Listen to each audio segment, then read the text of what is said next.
but then you have to experiment. You have to keep track of what you're doing, and you have to keep track of what is important to you that you want. And you have to compare what you're doing and what you're getting out of it. And if you're not getting what you want out of it, you have to change something. If you understand the principles, you can kind of identify, okay, maybe I'm not doing this right. Maybe I'm not training hard enough. Maybe I'm doing too much and I need to cut back. Maybe I need a little bit more recovery.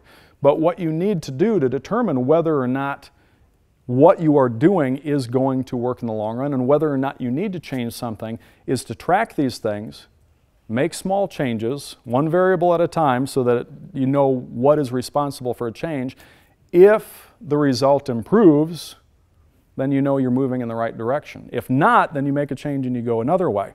But this is what's necessary to answer most people's questions about what exercises, how many reps, how often. I don't know. Depends on how your body responds to exercise, and it depends on how well you're doing these things in the gym. But you have to, again, look at it from a standpoint not of programs. You're never doing a program.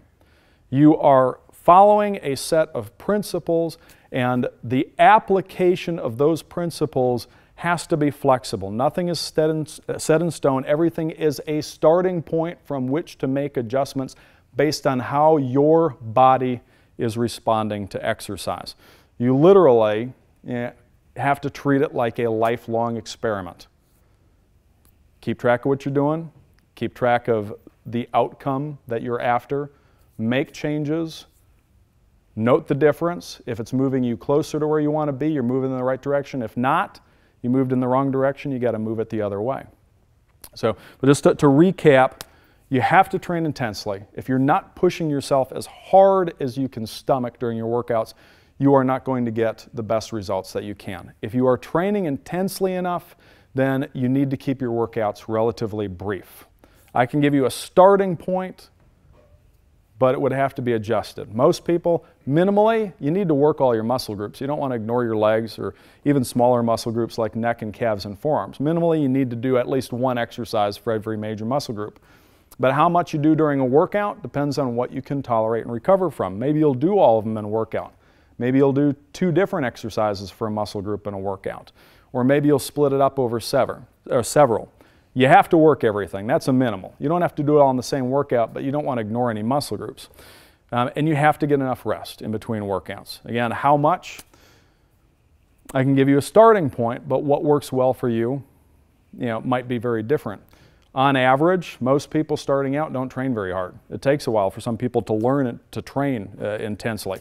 So when you're starting out, you can train more. You can do 3-4 workouts a week, but eventually, once you learn to train intensely enough, you're going to have to give yourself at least a day in between. And some people will actually do better with even more rest time in between. Unfortunately, for some people, they're way off on the opposite end of the bell curve.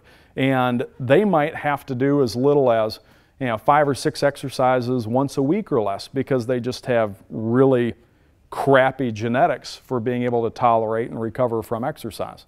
Again, there's no program though. There is a set of principles, and if you want the best possible results, you can't just follow a specific thing without looking at how your body's responding and continuing to make adjustments to move the results closer to what you want to get out of it.